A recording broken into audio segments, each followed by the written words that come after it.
do with an update with ISA, BMP, the tree risk assessment. Tom Smiley was to be with us today and tomorrow. He may come tomorrow, but unfortunately he got flu. Oh, we all been there, right? I think about 85% of America has flu this year. So we have a pinch hitter, Stander in. Nobody wanted to bring in the New Year. It's been a great one, really. Professor Urban Forest at the University of Wisconsin, Stephen Point, Rich Hauer. Most of you, if you don't know Rich Hauer personally or his writings, which there are many, you will remember that he was the one that sent you that 20-page national survey on urban forestry, which provides such monumental and important information to the industry and to the governments, to education institutions throughout the United States. So I'll let it go with that. Rich Hauer is going to step in for Tom, and I think you know this. Yeah.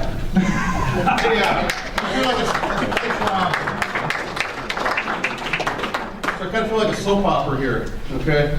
We're Rich Hauer filling in for the actor or the person known as Tom Smiley. So actually, I've known Tom for quite some time. Tom's a friend of mine, and I'll do my darndest to fill in for Tom. Tom's a great guy. Tom's been vital to actually thinking about tree risk assessment. Tom's been a researcher for many years at Barton Tree Research Labs, and we consider him a good friend. I have the opportunity to spend time with him several times a year on the A300 committee, and so we'll get rolling here. First of all, what we're going to obviously talk about today is tree risk assessment. Heard some fantastic stuff from Dr. Kane, others this morning on risk assessment. Okay, and this thing is evolving over time. I've been involved with this for at least 2 decades now, and being involved with the U.S. Forest Service system. How many use that one? Yeah, that's used around the country. How many use the track system? Obviously, that's very common. How many use your own? Yeah, nothing wrong with that. The thing is having a system, and actually when we surveyed municipalities across the country, that was actually a common thing. There is no one dominant force, and actually if anything I could say, the dominant force was an adaptation of several together, and finding something that actually works for yourself, and more importantly, something that's defensible, okay? And I like the work that David Evans is working with, because bringing people together internationally just makes things better. So I'm going to talk about the system here, obviously, that's through the A300, and then we have a BMP that's developed from it. But how many are familiar with A300? Excellent. How many actually write standards according to A300? Fantastic. Or do you just cite it and go, follow the standards in A300? Yeah. No, actually what you should do, this is all, I've been on the committee for 6 years. I finally get it. It's about writing standards. It's writing specifications that you can actually follow. And so every 5 years these get updated. We've got 10 of them, which means what? On any average year, we have 2 actually open for review, where you actually give us comments to actually make things better, okay? And so that doesn't mean you have to wait until the end to give comments, for example, on pruning. You can find something right now you don't like, make a note of it, send it to one of us, but we do have an official process that updates, for example, 2017, Part 9, risk was actually updated, okay? The same year, I think, pruning standard was also updated in 2017. Out of that, we try to distill how to actually do the work with BMP. So that kind of tells you the science behind writing specifications. And then there's systems in play. Obviously, track. How many are track qualified? Okay, it doesn't surprise me many hands go up. Why did you become track qualified? Just another credential to give you greater standing. Okay, you still have to actually think about this. The worst happens, and you make a decision, and it doesn't quite go along with what your decision making was, and you have to be in front of a jury. Can you still be defending yourself? Okay, and obviously that credential gives you a leg above other people, but also puts you at a higher standard, by the way. So you obviously have to know what you're doing. And so we've got a couple of major things: risk assessment and the system for actually assessing risk. Those are 2 important concepts that are certainly covered in the track system, in the BMPs, and in A300. And so to look at some of the things that changed, I'll briefly go through these. I've got 47 slides. I'll get through in 30 seconds. I can just do it. Okay. I can actually spend hours and hours on a professional like Brian, and we're never lacking for stuff to say anymore, right? Yeah, that wasn't the case. Years ago when I was first doing a comm speech, 90 seconds, who are you? I was 45 foot too short. Okay, that's usually not the case, but I like to stay on track. So we'll talk about level 1, how that actually has changed a little bit, some additional guidance. Weather categories, qualified. Okay, time frame. You can actually have multiple time frames. You can actually have some likelihood of failure terms that have been tweaked, and the term medium actually has been modified. And when I read it to you, you'll kind of maybe scratch your head, why was it written the way it was before? And ultimately, it's all about risk, and actually defining what risk is all about. So that was updated in the most recent edition. So level assessment. You heard Dr. Koza talk about these this morning. Excellent, so you got level 1, limited visual assessment. Okay, I'll have a little bit more to say about that. Some of my philosophies on it. We've got the basic system. Okay, can you hear me okay in the back? Yeah, I like to run around, so that's why I'm here with Mike. So basic, we'll talk a little bit about that, advanced assessment, and then we'll roll. You gotta get a Prius, right? No, you can have any vehicle do a level 1 assessment. I would argue most municipalities are probably doing level 1 at least once a year. You just don't document it. You know, you put it in your operations. When you're driving down the street, in my land, we have snowplows, okay? When you're driving a snowplow or similar operation, have a system in place that people make observations and you document that. That's what it's all about, okay? How many of the system actually works for you? How many actually are foresters and you see a manhole cover that's busted, you let Public Works Department know about it. Let me do that. Yeah, I work for a muni that we would do that. So couldn't it be also the manhole repairs? Train at least in level 1 to actually look for the no-brainers. A tree that's actually swaying in the wind, and this branch is obviously has a crack in it. So we can train people to do this and put it in operations. Certainly you can drive by, you can walk by, you can actually have flyovers with aircraft. And I used to do whole goal system, whole goal management, and we do all of this. We drive by, we get in aircraft and take photos. So level 1, you're trying to get a broad picture. Get as many trees as possible at the lowest cost, okay? And ultimately take care of the worst first. Basic assessment, you start adding some tools, whether they're sounding hammers. I love mallets. They're one of your best tools in my opinion. What do they cost you, $5 or $10? You know, you can spend more than that, get a really fancy one, but they all give you the same thing. It's, you know, you're sounding. Now, actually, I have a musician friend. I was really curious about this because he has musician friends that can tune instruments just by ear. They're so good, and there's a innate ability of people, very few in the world, that can tune instruments just by ear. So I'm just always curious if there's some difference on how people respond to sound. But anyways, adding things like a rubber mallet or a plastic mallet, whichever you want, or shovel, Dixon salt. But again, you're specifying all this. There's a reason why you're using a mallet. You see something that just doesn't look right. Okay? There's a reason why you dig soil, but that's all part of specifications. Level 3, okay? It's a little more advanced. Now, there's probably fewer people that do a level 3, and fewer people that will be qualified. In this case, you certainly have to have the credentials and the skills to actually ascend a tree safely, right? Okay, but you're looking for additional information. Location that you may be drilling with a portable electrical drill here, or maybe using a resistograph or sonic tomography. You're only pulling out those tens of thousands of dollars a piece of equipment. I love battery operated drills, you know, they're a couple $100 for a good one. But regardless, you're doing that because you're collecting information in the end. So level 1, one of the things that was been revised is kind of qualifying that you have variables that don't change. Okay? And so for example, you've got likelihood of failure, likelihood of impact, or the consequence. Okay, so we'll look at a tree right here. Are there any variables that are constant? What about impact? Is that thing changing? What about the consequence if the tree does fail? Okay? And so you look at here, the variable factors actually go likelihood of failure. Trees are dynamic. They're biological specimens. They put on adaptive growth to get stronger. They have organisms that weaken them. Okay, so they change over time. So your decision making right now isn't static forever. Could the road be moved? It could be. I've been following trees in Milwaukee for we've got the data set going back to 1979. Actually, very few roads changed, but I actually do have some situations where the parkway width decreased from 10 feet down to a foot. Okay, so those things can change, but they're less likely to change relative to the biological specimen. So it qualifies and talks about that. And so if you look at these factors such as medium, this would qualify as being mediocre impact. Its consequence for failure was severe. but the durability factor, eminent and probable, and I'll talk a little bit more about that in relation to weather. And so actually, we define a little bit more on weather, which is an important part. You heard Brian talking about the concept of freeze fail when the load exceeds their capacity to hold that. I still remember when I was working ice storms with Jeff Dawson, and we're trying to edit the paper I'm working on, and he put the statement that the reason for trees failing was the capacity to withstand the force was less than the force acting upon, something like that. I was just a master's student at the time. I thought that was golden, but it's true. Okay. The tricky, wicked part of this is actually to quantify what is the strength that the tree has relative to the force acting upon it. Okay, so we go broad categories of extreme weather, or normal weather, or abnormally extreme. Now, Hurricane Irma, normal? Yeah. No, that was, that was extreme, abnormally extreme. Okay, and so if you look at normal, there is so much weather data out there, and it's so easy to actually get these things. Where you can get profiles of where the predominant wind comes from any time of the year, and plus the type of wind speeds.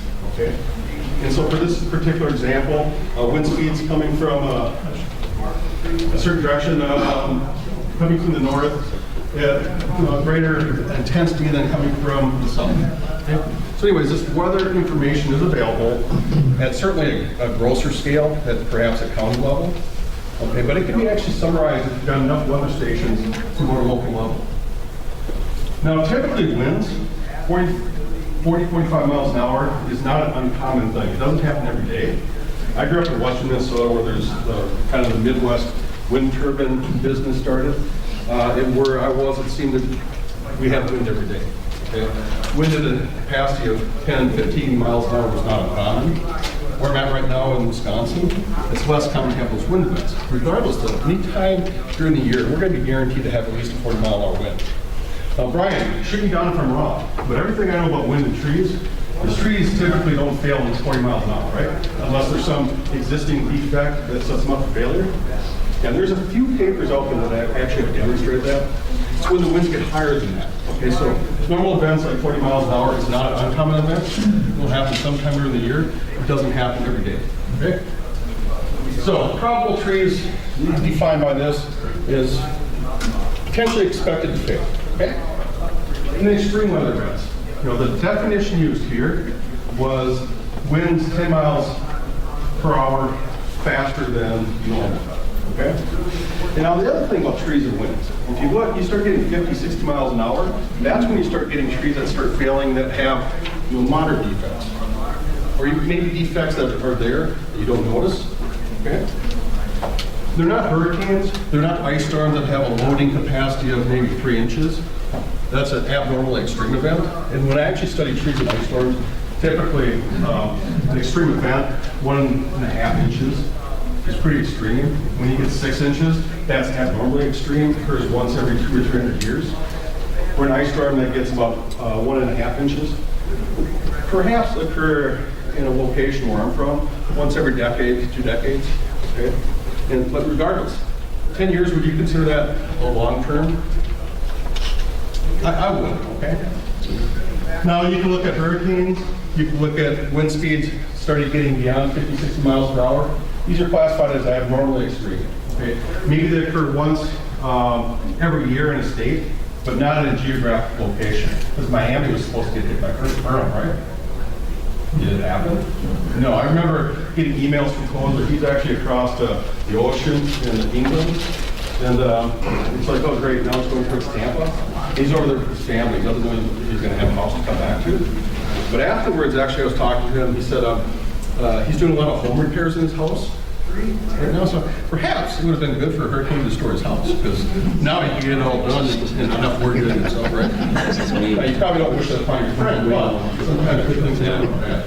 Regardless, you've got trees here that look sound, okay, and are sound, but the force is greater than the ability to withstand it. Okay? These are things that you really can't predict. I'll give you a little anecdotal story. Years ago, I remember a consulting friend was on a case where someone got killed by a tree that failed. Okay, there was 2 trees. Both failed. One actually had defects that, in retrospect, you could classify and say that this tree was likely to fail, given the circumstances. Okay? But the tree that also failed to kill the person was sound. But they're also, in our country, you like to sue people, right? So a lawsuit did occur. Now, how would you actually respond if you're on a jury? That two trees failed, and it just happened to be the sound tree that they're under killed the person. Versus the unsound tree, which they could have been parked just right over here, and it was in a parking lot, and be killed by the tree that was an obvious tree that failed. Okay? I don't know the answer to how the jury, because it was actually settled before it went to the jury. But it's kind of an interesting little case study that you could have had two different trees and two different outcomes. Okay? So time frame is important. And by definition, it's just the time period for which you make your assessment. And when do you make your assessments? 1 year, 2 year, 3 year, 5? What about 20? Obviously, we tend not to go beyond 5. Okay? We'd say 2 to 3 or 1. It depends on the circumstance, the situation, and what you're trying to actually get to. So you could actually have the same tree and put it under a couple different scenarios. Okay, I enjoyed the training with David yesterday. We actually used 1 year as a time frame to make our decision. Is the tree likely to fail within this 1 year time period? That's what this is actually getting at. And so we could have 1 year, we could have 3 years, we could have perhaps up to 5. One guidance, however, is if you're trying to say something and make it the case that it's not what it is, to do something unethical, so you set a time period to make the case. I think it's kind of like if you do science, you have what we call a priori, where you set your hypothesis up ahead of time before you collect your data. And you analyze your data to see if you actually either reject or accept your hypothesis. Okay? And the same thing here is you kind of set it up ahead of time, and then perhaps, in my opinion, you would not be unethical by then determining if the tree, whatever risk it is, and its likelihood for failure. So you got a couple time frames here. 1 year, this tree was defined during this time period as possible to fail. If you put it on 5 years, it's probable. Okay? The probable is more likely to occur than possible. So by having a time frame, neither one of these are incorrect, right? It's just a time frame, and as an evaluator, you're making a conclusion for the outcome. So likelihood of impact definitions. Now, three of them did not change. High, low, very low, but medium did. I don't like this. You know, you sit back afterwards going, why did we write it this way? The failed tree or branch may or may not be target with nearly likelihood. I mean, I know what they're getting at. This is Switzerland. You know, you're in the middle. You're not quite sure. It could go either way, right? You can't ever be wrong with this. Now, this gives a little more clarity, and perhaps this you can even tweak it a little bit more, but it says the failed tree or branch could impact the target, but is not expected to do so. Does that sound better? So that's the whole thing with over time, and as people like David Evans comes here, and we start talking and thinking how to evolve to make these a much stronger situation than we have. So likelihood of failure, you've got definitions clarified, been tied to weather, and you've got more consistent examples that are in the publications that are in print now. So eminent, you look at this tree, would you make that same conclusion? I asked this question yesterday to colleagues that I was hanging out with looking at trees, and I asked the question, how often have you seen a tree that had horizontal cracking, for example, that was around 5 years from now or 1 year from now? And I actually kind of asked, how often do you see that? And how often do you see trees like this? You see them, but not often compared to other trees, okay? And I remember over probably a 20-year time period now, putting on training, where we'd see trees with horizontal cracking, for example, and come back a year later, and hopefully they're actually taken care of through my recommendations for the park. But I've also remembered trees that had horizontal cracking, walking by 2 weeks later, and it had failed. Okay? I've only seen that a couple times in my life. These, I'd say, are more likely to fail sooner rather than later. I can't predict a year from now, 2 months from now. Certainly it's loading that comes into the situation here. But here, weather's not important, okay? This tree has it's gravity that's taking over. This tree is failing not because of weather events. Weather could be the thing that toppled over. But with lack of weather, this could fail on a windless day. Why? Gravity is winning over. Capacity can stay vertical. Probable, you've got failure expected under normal weather conditions. So you're making a qualification that based on the normal weather patterns, when the force of 40 mile an hour impacts this tree, that could be the factor that causes this tree to fail. Okay? Possible, you have to have weather that's beyond normal. So it's extreme weather event, 50 mile an hour windstorm. So a little extra force that causes the tree to actually fail. We're in problem. Here, we've got actually additional forces acting upon the tree that are abnormally unexpected. Something that occurs once every 5 years, once every 10 years. Or now ice storms. How many actually are from the north? I know Brian is. Okay, Eric, yeah, from Illinois. So, did you ever grow up with ice storms? Yeah, it was one of the greatest events in my life. It was the 1976 Olympics. We had an ice storm that occurred. We had the best luge in the world, in my opinion, as a little 9-year-old kid.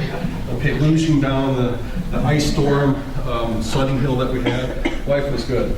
But anyways, typically ice storms that occur like we had, I think it was the year 1998 ice storm of the northeastern United States into Canada, where they had 10 inches of ice accumulated on surfaces, okay, in a couple locations. That is once every 300 years. Rarely ever happens, okay? Like I said, 1.5 inches is not an uncommon event. It'll occur on a dozen cases in a given location. Now, likelihood of impact, it's all a definition of occupancy. And I really love the work that is occurring to actually quantify and clarify occupancy. Because what's low? I know what low is, not many cars go by. But what about 2 to 3 cars, or 2 to 3 seconds per car? 22,000 cars? David? 22,000 a day at 30 miles an hour is 2 to 3 seconds. Yeah, okay, at a rate of speed, 30 miles an hour. But that's weighted Monday to Friday, 7 a.m. to 7 p.m. Okay, so there's a qualifier more on that. So it's typical what you'll see is the point of it. But the nice thing is get the app, you don't have to worry about the science behind it, right? You need to understand the science, that there's actually rates of speed, there's time periods that go into it. Because if you're holding a court of law, what does low mean? Well, the app's it. The app's never wrong. Anyways, quantifying what low is, a trailhead perhaps, because this tree on the left has some adaptive growth. And actually, if I have that tree location, it's wide open, it looks like, knowing that species that could probably have a serious cavity in that location. And it may be at the rate of failure, maybe not. Anyways, people are rarely at that location. Certainly something that is low use road, places where people don't congregate, bus stops, things like that. And then you quantify where the tree's likely to fail, and its crown, its height, and you go 1x, you go 1.5x, because you get tree nail. It's like shrapnel, it's tree nail. I'm talking about tree hits, and actually a branch can go flying a further distance. So it's always, with emerald ash borer, in our area, ash are brittle. Man, they hit the ground, they just shatter. So they go flying. Anyways, medium, target considered is like a house here, but perhaps the way the tree's going to fail, it's not going to go in that direction. Or here you've got a lot of traffic, and the likelihood of it falling in that location is rated very high. The case here, though, you go to this leaning tree. Don't get scared by leaning trees. Okay, trees lean for a lot of reasons. They could have grown that way, or they could have actually just been forced to be leaning because of a recent wind event. It's kind of cool driving around the area around here and seeing a lot of leaning trees. I don't know if they just happened from Irma, or if they've had multiple wind events that have caused them to lean. Okay, and they adjust. Okay, so it's just not a leaning tree is a bad tree. So, consequence. Many of these terms have not changed. For example, the term negligible. If you look at this fence, first of all, look at that fence. I find it really amazing. That has to be like 2 by 6. It only took out 2 or 3 boards. It's a heavy weight. I fell upon that. It's not plastic. You think it's plastic? Yeah, look at the middle board, it's bent. No, no, man, here, looks like it's wood. Boy, we could bait this all day. It may be the fence got stamped. Yeah. Okay, excellent. But it's, you know, this is $100, $200 for materials and repairs and tire it out, right? It's a low cost, it's negligible, we don't have to worry about it. Area where there's not likely to have a lot of people. Okay, a branch here, away from where the business is, so fewer people park there. People that park there are probably the people that work there. Because they're told to park there. If you park near the building, you're getting fired. Didn't work for one of those businesses.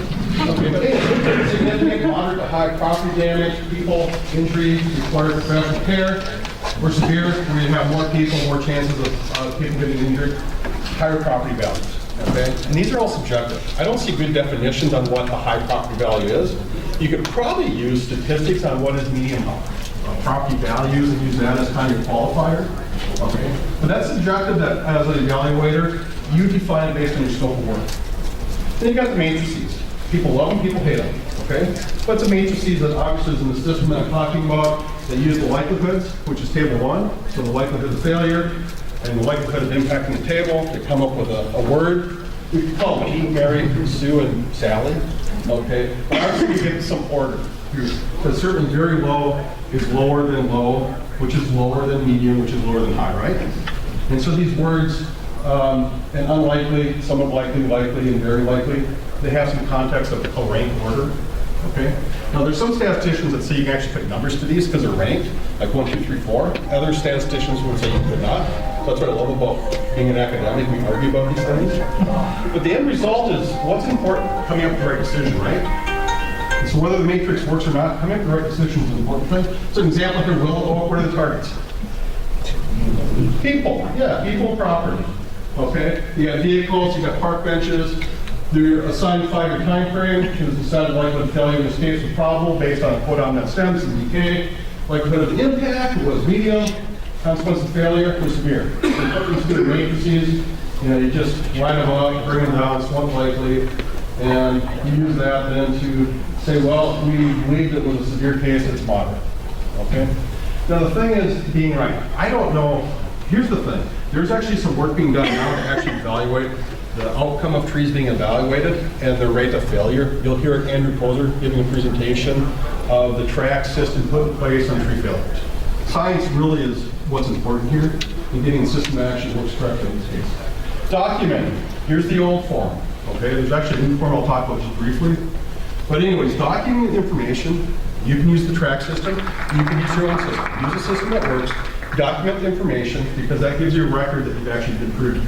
Now, I'd also suggest every tree does not need this. I would suggest if you went down a broad street and said we found nothing, document that. We looked at all 700 trees in this management area. We found 3 that went into further level of detail. Okay. Last part, track renewal qualification. And so this system's been in place for 5 years. Every 5 years will be evaluated and changes made as need be. There's a little over 6,300 people in the world qualified. To put that in perspective, in the United States, we have almost 50,000 municipal employees involved with trees. Okay, if you want to put it in context, this is worldwide. Obviously, we have 1,000 municipal people. Okay, and in the private sector, I don't have a good statistic. I've heard about 250,000 people that are actually employed in agriculture. A lot of courses, a lot of different countries. You go out and look at trees. Every 5 years, you got to be requalified. There are no CEUs to actually be in the system to keep on an annual basis. Obviously, you know that has not changed. Timetable is spring 2018, where the first set of people that actually their passport was up. Get the new passport, be qualified again, right?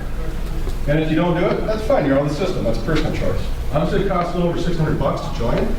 It's expensive. If you look at a 5-year basis, a little over $100. Anyways, renewal, you can actually renew now. And it's not like you'll lose any time, so you renew at 4.5. You still have another 5.5 years of being qualified.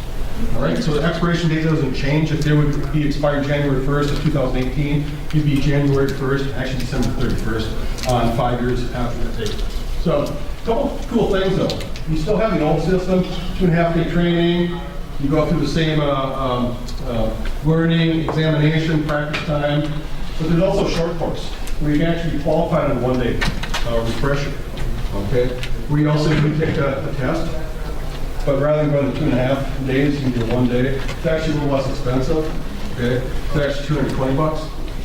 I'm not quite sure the $220, $260 tuition, $220, $221, whatever it takes, from Mr. Bond. But nonetheless, obviously, it's a lower input of cost and time to actually be requalified. So with that, actually, here's a new data sheet. You can actually get it from online, and a few things have actually been tweaked on it. Ideally, to make it better for people. So, if you got any hard questions, send them to Tom. And if you got any easy questions, give them to me later on. So I'm going to turn back over to Rob, the moderator. So thanks very much.